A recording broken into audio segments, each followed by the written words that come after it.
Hello everyone, I wanted to do a tutorial on using the MQ2Nav MeshGenerator, which is stored by default in your MacroQuest folder. Where the exe for MacroQuest is, right below it you should find the MeshGenerator.exe.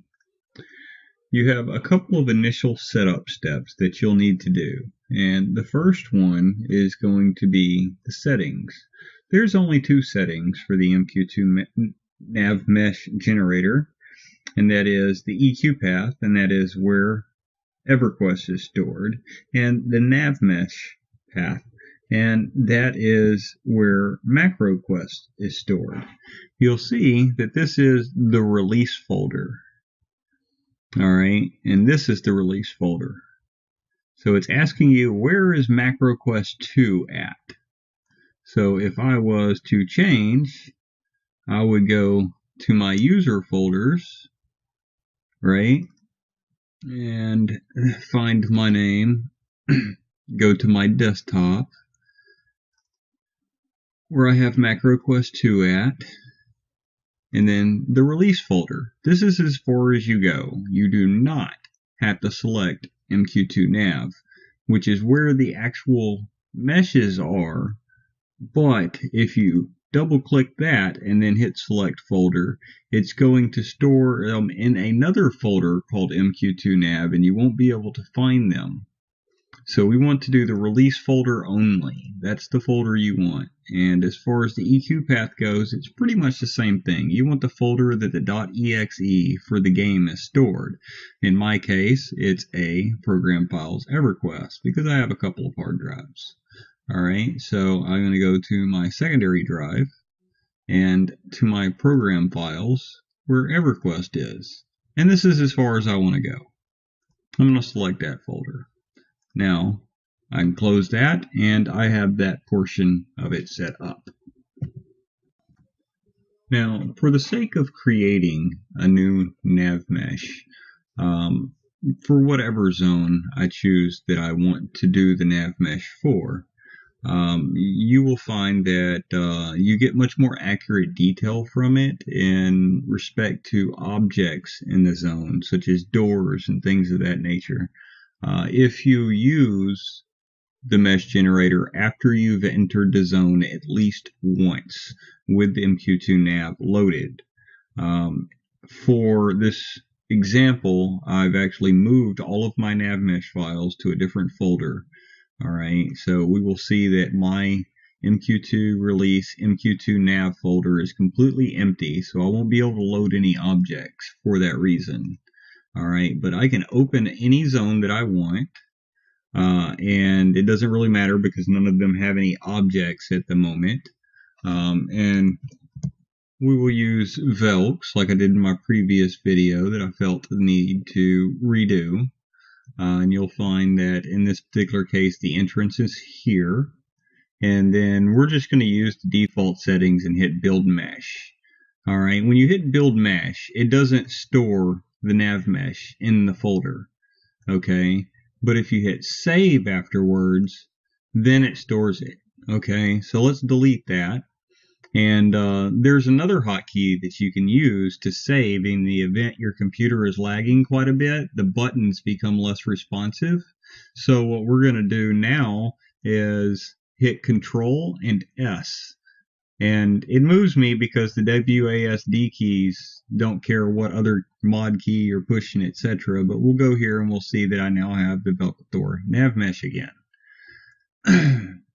So that is an example there of it being stored. And again, as I showed you in my settings, it hasn't changed. I'm selecting the release folder where the exe for MacroQuest is stored and not the MQ2Nav folder. Okay, whatever folder you choose, it will make a folder called MQ2Nav if it's not present, and it will store the nav mesh in that folder. Alright, so if I wanted to do another zone, let's see, something random, I guess. Something smaller, maybe. Cobalt Scar maybe is kind of small. Oh, or not. Either way it goes, we can hit build mesh, and it will build a mesh for me. Let that finish real quick. Again, it's not stored in the folder yet. We have to save. Once we save, you will find that the mesh is now inside of the MQ2Nav folder. All right. For the sake of argument, let us go ahead and I accidentally closed the mesh folder. Let's close that down. Let's go here. Oh, it's rearranged my folders for me. How polite. MQ2Nav. So this is my previous folder, and you'll see it's got a bunch of different files other than just the nav mesh itself. We also have like abysmal doors JSON to go with the abysmal nav mesh. So let's copy those, and we'll go into the MQ2 folder, the release folder, the MQ2Nav, and we'll paste that in there. All right. So let's say I already have a nav mesh for abysmal. I can ABYSMAL and open that. And when I open it, I already have the box ticked for load the nav mesh if available. And you'll see that it is loaded. Previously, if I didn't have any objects loaded, it would say no objects loaded in yellow. And now in this light bluish color, it says 0 zone objects loaded. That means that it knows that it has the file, but there were no actual objects to load in this particular case. Now I wanted to go over some trouble zones that a lot of people have encountered, and I get asked about this particular zone a lot. And this is Skyfire 2 as part of either the ROS or EOK. I don't really know which one. Anyway, the problem I would hope is obvious, but clearly it's building the mesh under the world. We don't run under worlds, we run on them. With that said, clearly this will do us no good. I had said that I would be going over the bounding boxes at a later time, and this seems like a good time to do that. Now, with bounding boxes, they don't have a whole lot of uses, but sometimes you get this geometry that's way below the world for no reason. Like this one here. So it tries to capture that. And in doing so, it causes issues with something to do with the limitations of MQ2Nav, where it will not build properly on objects higher than the lower object. We have the minimum X, Y, Z, the maximum X, Y, and Z.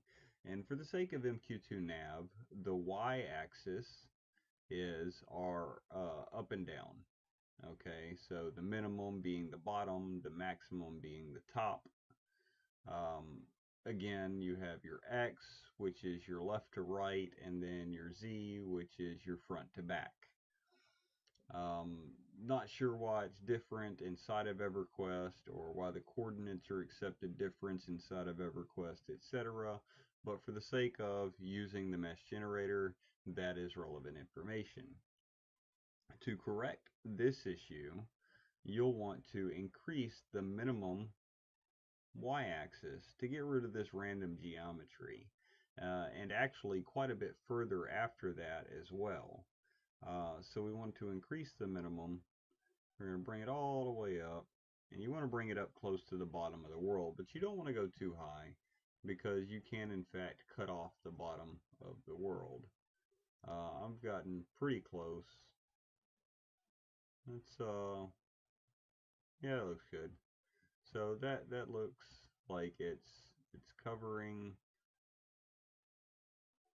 the area still, but it's not cutting off the bottom of the world anywhere.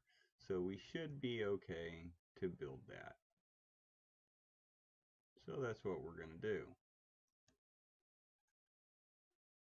And as you see, it is now building the world where it belongs, and all is well. I went ahead and let it finish building off screen so that we could go ahead ahead and get past that. And as you can see, I'm quite laggy now that the nav mesh is built. Not to say I wasn't laggy before it was built. This is quite a large zone. Something we can do about that, though, if you're okay with not seeing the blue, we can see that it's built the mesh. The mesh is done, it's complete, it's been built.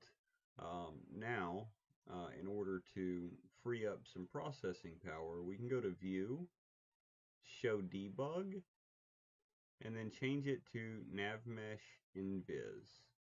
And what that does is that gets rid of the mesh itself and frees up some of my processing power, some of my video card, etc. So that my fans calm down and it's not trying to run my system at 100%, and it gives me a lot more processing power so I can move around, look around the zone, etc. And in the event that I want to check a specific area, then I can change it back to nav mesh, right? So then I can check the areas and look at where I can navigate, right? All right, another one we have is nav mesh trans, and what that does is it makes the world disappear but keeps the nav mesh visible. So as we knew, we were already getting some slowdown issues from the world itself. It actually appears that the actual mesh itself is generating less lag than the world file. But now you can also use that to see through walls, etc., how things are going. Yeah, so looking here, you can see the little differences. I mean, all of this is buildable. Some of them are higher, some of them are double layered, things of that nature.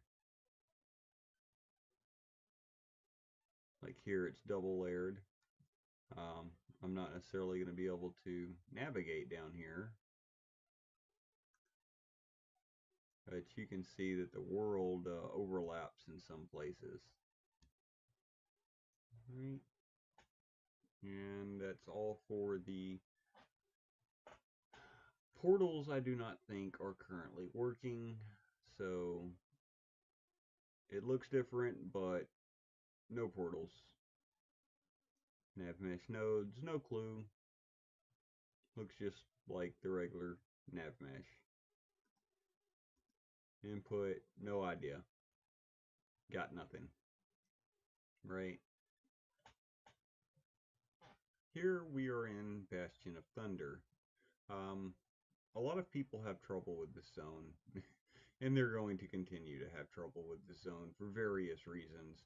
One of those being that there are portals and there's no way to currently handle portals. Another being the difference height-wise in the lower end of the map and the upper end of the map. And as we saw in Skyfire, the mesh does not like things being that far above other things for whatever reason. So for whatever reason, I can't see everything on debug. It's probably because I haven't built a mesh yet. So let's go ahead and do that. It should go pretty quick.